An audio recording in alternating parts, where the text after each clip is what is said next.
કે આપણો નિગમનો પહેલો ખર્ચ તમારો પગાર છે, બીજો ખર્ચ આપણું ડીઝલ છે અને ત્રીજો ખર્ચ આપણું એમએસીટી ખ્યાલ છે કે પગાર તો તમને ચૂકવવો જ પડે છે અને દર મહિનાની 7મી તારીખે પગાર આપણે કરી જ દઈએ છીએ, પણ બીજો ખર્ચ જે મેજર છે એ ડીઝલનો છે. અને તમને ગઈકાલે કીધી હતી કે તમે તમારો રૂટ પૂરો કરીને આવો, જે આપણું જે ફોર્મ 4 છે એમ ફોર્મ 4માં 3, 4, 5, 7, 8, 10 ट्रिप स्मार्टफोन स्मार्ट लोगो आ दुनिया में घोड़ा पर बनाए के नहीं, इनोसेंट बनाए के नहीं.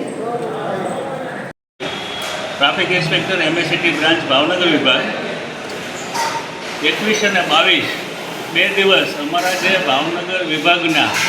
અમને ગુજરાત સરકાર એસટીમાં જે 3084 ડ્રાઈવરની ભરતી થઈ છે એમાંથી 167 ડ્રાઈવરો ભાવનગર વિભાગને ફાળવ્યા છે. આ ડ્રાઈવરોને 2 દિવસ અમે તાલીમ આપવાનું એક આયોજન કર્યું છે કે જેથી કરીને આવનારા સમયમાં એને ક્યાંય કાયદાકીય મુશ્કેલી ન પડે, પ્રવાસીઓ સાથે કેવું વ્યવહાર થાય, વર્તન થાય, લોકોને કેમ એ ઉપયોગી થઈ શકે, એને ક્યાંય મુશ્કેલી હોય એનું અહીંયા નિરાકરણ થાય, એ માટે થઈને મેં એને આ 2 દિવસ એને આ બધી તાલીમો આપી છે. આ સાથે બ્રહ્માકુમારી સ્વામિનારાયણ સંપ્રદાયના સંતોને બોલાવી માનસિક સ્ટ્રેસ ન અનુભવે એનું પણ અમે આયોજન કર્યું. આ સાથે બજરંગદાસ હોસ્પિટલ દ્વારા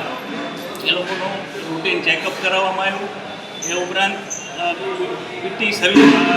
જે કોઈને હાથે કે કોઈ ગંભીર મેજર ઇન્સિડન્ટ્સ બને ચાલુ બસમાં તો એ કેવી રીતે એમને એમનું નિરાકરણ મળે અને કેવી રીતે પ્રવાસીને પણ ઉપયોગી થઈ શકે એની પણ તાલીમ આપવામાં આવી. આ સાથે ડીઝલ બચત, સમયસર વાહનો પહોંચાડવા, એનું મેન્ટેનન્સ કેમ કરાવવું, કેવી રીતે કરાવવું, એને કેવી રીતે પગાર મળે છે અને કેવી રીતે ઓવરટાઈમ મળે છે, આવી બધી જે પ્રાથમિક જાણકારીની જરૂર હોય એ તમામ જાણકારી, કારણ કે આ બધા નવા ભરતી થાય છે આ નિગમમાં. આ પોતે વાહનો તો ચલાવીને આવ્યા છે પણ પ્રાઇવેટ વાહનો ચલાવીને આવ્યા છે, તો એને કંઈ આ નીતિ નિયમો કે સમયનો કંઈ એને પાબંદી ન હોય, ત્યારે અમારે એને અમારા બધા શેડ્યુલ સમયસર ઉપાડવાના, મેન્ટેનન્સ કરાવવાના, સમયસર પ્રવાસીને એના ગંતવ્ય સ્થળ સુધી પહોંચાડવાના, આવી તમામ જાણકારી એમને આપવી પડે એ અમે